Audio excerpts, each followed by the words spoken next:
পুরনো ঢোল নতুন বাজনা। দীর্ঘদিন ধরে আওয়ামী লীগ ও তাদের দোসররা বলে আসছে, বিএনপি আমলে নাকি বাংলাদেশ ৫বার দুর্নীতিতে চ্যাম্পিয়ন হয়েছিল। কিন্তু আসল তথ্যটা কি? তথ্যের ভিতরে ঢুকলে দেখা যায় এর পেছনে রয়েছে ভিন্ন গল্প।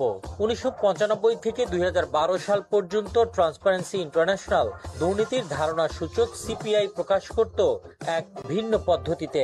বাংলাদেশ এই সূচকে প্রথম যুক্ত হয় ২০০১ সালে।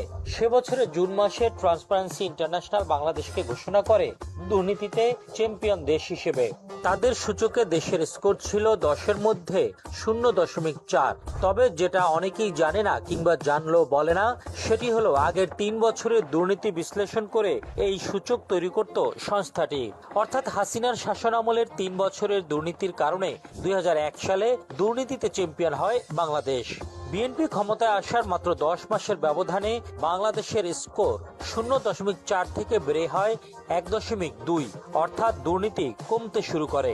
২০০৩ সালে স্কোর ১.৩, ২০০৪-এ ১.৫, ২০০৫-এ ১.৭ এবং ২০০৬ সালে বেড়ে দাঁড়ায় ২.০।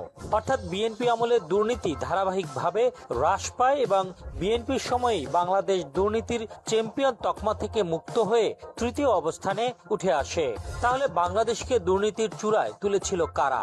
উত্তর একটাই, আওয়ামী লীগ। আর দুর্নীতি কমিয়েছিল বিএনপি সরকার। তবু এই তথ্য বেশিরভাগ গণমাধ্যমে আসেনি কখনো। প্রোপাগান্ডা ছড়িয়ে মানুষের মনে গেঁথে দেওয়া হয়েছে বিএনপি আমলেই দুর্নীতি ছিল চূড়ান্ত রূপে। বাস্তবতা বলছে সম্পূর্ণ উল্টো কথা। গত ১৫-১৬ বছরে ব্যাংক লুট হয়েছে, $200 বিলিয়ন পাচার হয়েছে, বিদেশে তৈরি হয়েছে বেগমপাড়া, পানামা পেপারসে এসেছে মন্ত্রীদের নাম। আর হাসিনার সরকারের সময় তৈরি হয়েছে বাঁশের রাস্তার ইতিহাস। ইতিহাস সবসময় নীরব থাকে না, এক সময় সত্য ফিরে আসে আর মানুষ তখন বুঝতে পারে কে দেশকে এগিয়ে নিয়েছে আর কে শুধু প্রতিপক্ষকে দোষ দিয়ে নিজের অপরাধ আড়াল করেছে।